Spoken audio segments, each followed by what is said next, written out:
Assalamualaikum warahmatullahi wabarakatuh.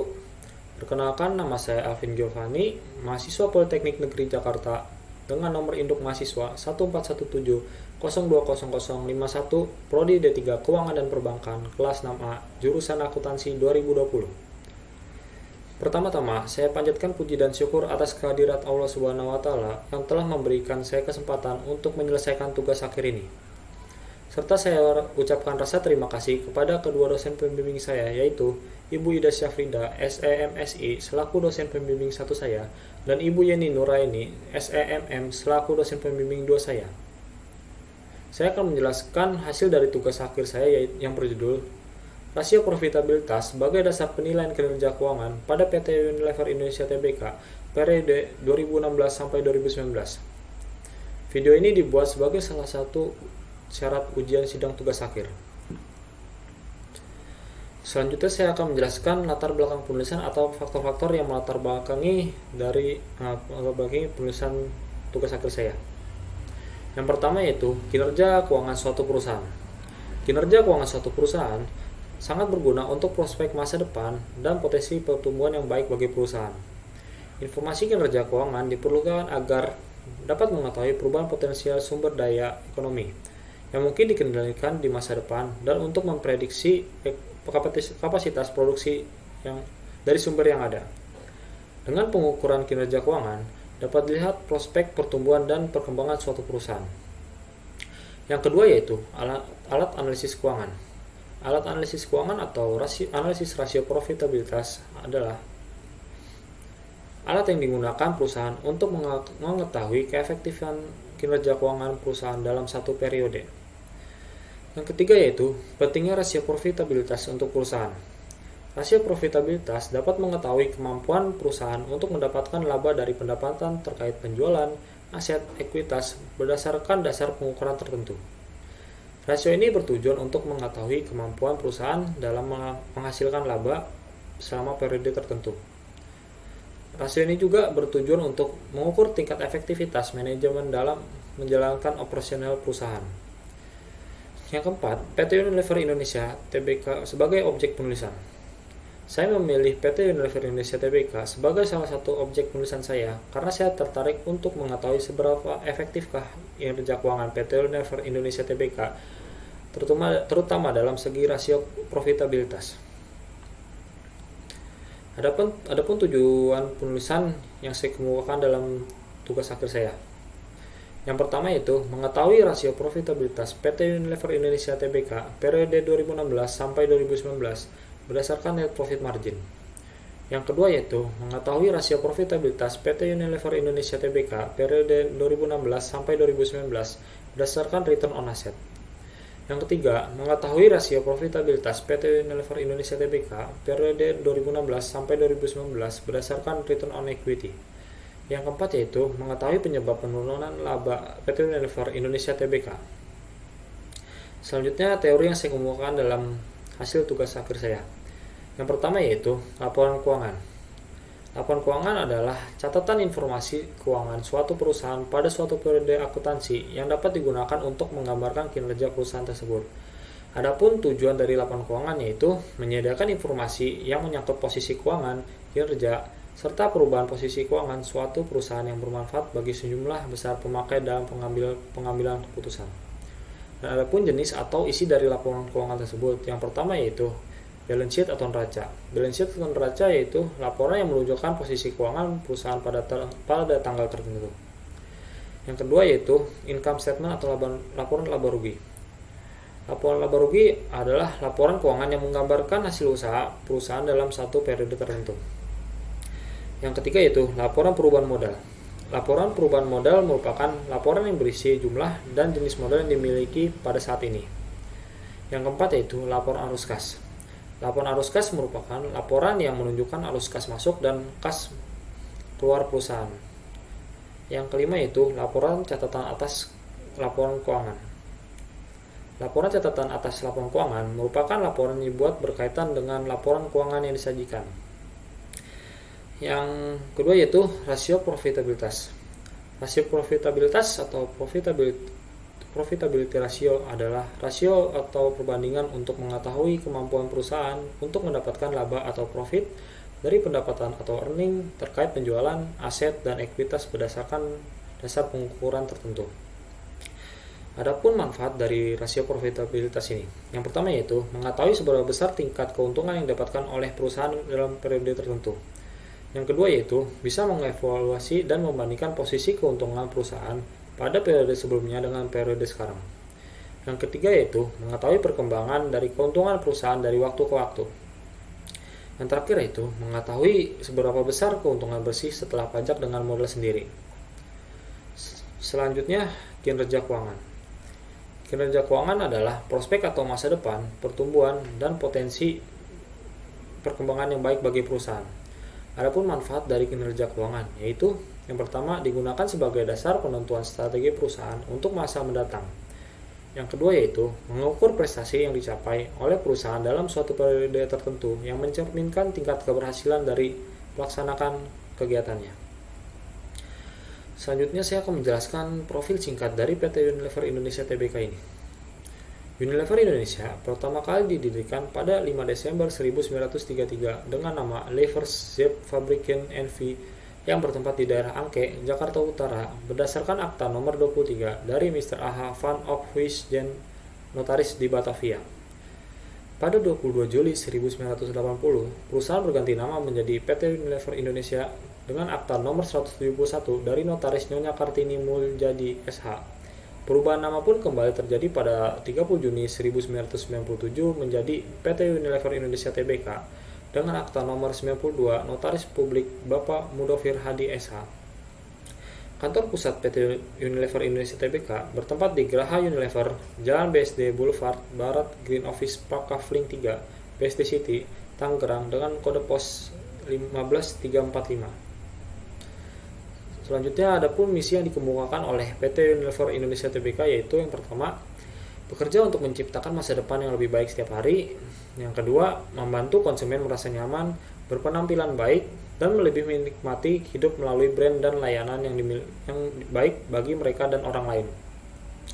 Yang ketiga yaitu menginspirasi masyarakat untuk melakukan langkah kecil setiap harinya yang bila digabungkan bisa mewujudkan perubahan besar bagi dunia. Yang terakhir yaitu senantiasa mengembangkan cara baru dalam berbisnis yang memungkinkan kami tumbuh 2 kali lipat sambil mengurangi dampak terhadap lingkungan dan meningkatkan dampak sosial. Nah, adapun visi yang dikemukakan oleh PT Unilever Indonesia Tbk ini yaitu untuk meraih rasa cinta dan penghargaan dari Indonesia dengan menyentuh kehidupan setiap orang Indonesia setiap harinya.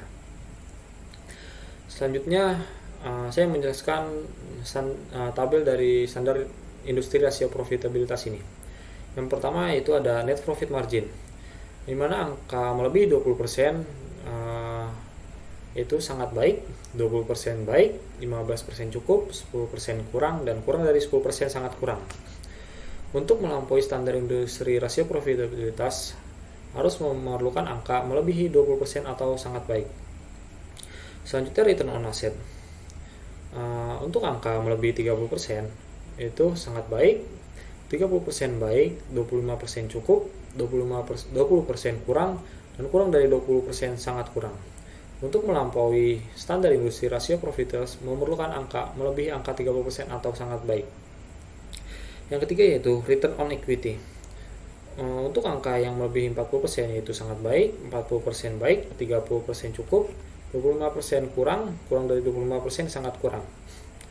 Untuk melampaui standar industri rasio profitabilitas itu memerlukan angka melebihi 40% atau sangat baik. Selanjutnya ada pun data-data yang saya perlukan untuk menganalisis dari rasio profitabilitas pada PT Unilever Indonesia Tbk ini. Yang pertama yaitu data penjualan. Bisa kita lihat dari tahun 2016 hingga tahun 2019 data penjualan mengalami kenaikan. Selanjutnya pada laba bersih pada tahun 2016 hingga 2018 mengalami kenaikan, tetapi pada tahun 2019 mengalami penurunan sebesar 1.716.608. Selanjutnya yaitu total aktiva. Dari tahun 2016 hingga tahun 2019 total aktiva mengalami kenaikan. Selanjutnya ekuitas. Dari tahun 2016 hingga 2018 ekuitas mengalami kenaikan, Akan tetapi pada tahun 2019 mengalami penurunan sebesar 2.101.805. Selanjutnya adapun rasio profitabilitas yang saya analisis pada PT Unilever Indonesia Tbk ini. Yang pertama yaitu net profit margin. Net profit margin adalah perbandingan antara laba bersih dengan penjualan atau pendapatan. Yang kedua yaitu return on asset. Return on asset adalah rasio profitabilitas yang mengukur kemampuan perusahaan menghasilkan laba dari penggunaan seluruh sumber daya atau aset yang dimilikinya. Yang ketiga yaitu return on equity. Return on equity adalah rasio yang menunjukkan kesuksesan manajemen dalam memaksimalkan return pada investor atau pemegang saham. Selanjutnya adapun perhitungan dari net profit margin. Bisa kita lihat rumus dari rasio net profit margin yaitu laba bersih dibagi penjualan dikali 100%. Selanjutnya pada tahun 2016 net profit margin menyentuh angka 15,96% yang dimana angka 15,96% ini termasuk kriteria yang cukup. Selanjutnya pada tahun 2017 angka net profit margin mengalami kenaikan menjadi 17%, yang dimana hal ini dikarenakan data penjualan dan laba bersih mengalami kenaikan. Pada tahun 2018, angka net profit margin mengalami kenaikan menjadi 21,79%. Hal ini dikarenakan penjualan yang naik dan dibarengi dengan laba bersih yang naik. Dan pada tahun 2019, net profit margin mengalami penurunan menjadi 17,22%, yang dimana angka penjualan mengalami kenaikan, akan tetapi laba bersih mengalami penurunan. Dari data keseluruhan dapat dirata-ratakan menjadi yaitu 17,99%, yang dimana angka ini termasuk kriteria yang cukup. Tetapi angka ini tidak bisa dikatakan melampaui standar industri profitabilitas dikarenakan tidak melampaui angka 20% atau sangat baik. Selanjutnya return on asset. Untuk rumus return on asset yaitu laba bersih dibagi total aktiva dikali 100%. Bisa kita lihat pada tahun 2016 angka return on asset menyentuh angka 38,16%, yang dimana angka ini termasuk kriteria yang sangat baik karena melampaui angka melebihi 30%. Pada tahun 2017 angka return on asset mengalami penurunan sebesar 1,11%, yang dimana hal ini dikarenakan total aktiva yang naik dan dibarengi dengan laba bersih yang naik. Pada tahun 2018, angka return on asset mengalami kenaikan sebesar menjadi 46,67%. Hal ini dikarenakan total aktiva yang naik dan dibarengi dengan laba bersih yang naik. Dan pada tahun 2019, return on asset mengalami penurunan dan menyentuh angka 35,80%, yang dimana hal ini dikarenakan total aktiva yang naik dan laba bersih yang mengalami penurunan. Dari angka keseluruhan dapat dirata-ratakan menjadi 39,42%, yang dimana angka ini termasuk sangat baik dan melampaui standar industri rasio profitabilitas. Yang terakhir yaitu return on equity. Untuk rumus return on equity yaitu laba bersih dibagi ekuitas dikali 100%. Dan pada tahun 2016 return on equity menyentuh angka 135,85%, yang dimana angka ini termasuk sangat baik karena melampaui standar industri rasio profitabilitas yaitu sebesar melebihi 40%. Dan pada tahun 2017 return on equity menyentuh angka 135,40%, di mana mengalami penurunan sebesar 0,45% dari tahun sebelumnya. Hal ini dikarenakan ekuitas yang naik dan laba bersih yang naik. Pada tahun 2018 return on equity menyentuh angka 120,21%. Hal ini dikarenakan ekuitas yang naik serta laba bersih yang naik. Dan pada tahun 2019 angka return on equity mengalami kenaikan yaitu sebesar 139,97%. Hal ini dikarenakan ekuitas yang menurun dan laba bersih pun yang menurun. Dapat kita simpulkan dari angka keseluruhan menjadi rata-rata yaitu sebesar 132,86%, yang dimana angka ini termasuk sangat baik dan melampaui standar industri rasio profitabilitas.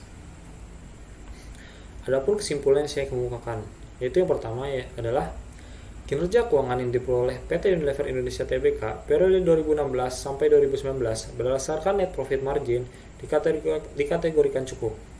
Berdasarkan hasil dari perhitungan rata-rata net profit margin selama 4 tahun terakhir yaitu sebesar 17,99%. Hal ini hampir mendekati standar industri net profit margin yaitu sebesar melampaui lebih dari 20%. Yang kedua yaitu kinerja keuangan yang diperoleh PT Unilever Indonesia Tbk periode 2016 sampai 2019 berdasarkan return on asset dikategorikan sangat baik.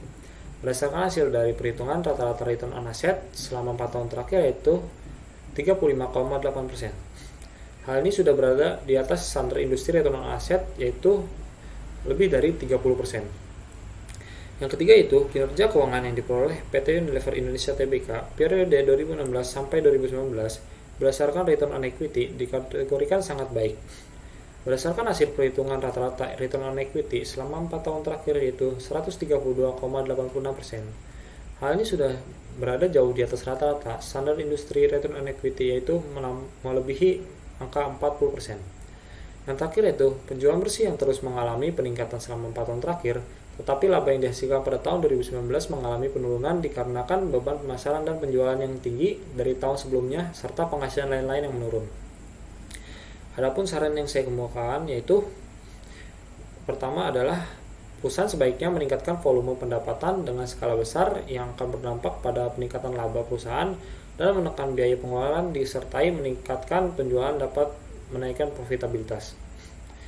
Yang kedua yaitu perusahaan sebaiknya mengelola dan menggunakan aset yang dimiliki secara efisien agar perusahaan mampu menghasilkan penjualan dan laba yang tinggi. Yang terakhir yaitu pihak perusahaan sebaiknya tetap konsisten dalam memasarkan usaha-usaha untuk meningkatkan penjualan dan memperluas pasar-pasar. Sekian dan terima kasih. Mohon maaf apabila ada kesalahan kata. Wassalamualaikum warahmatullahi wabarakatuh.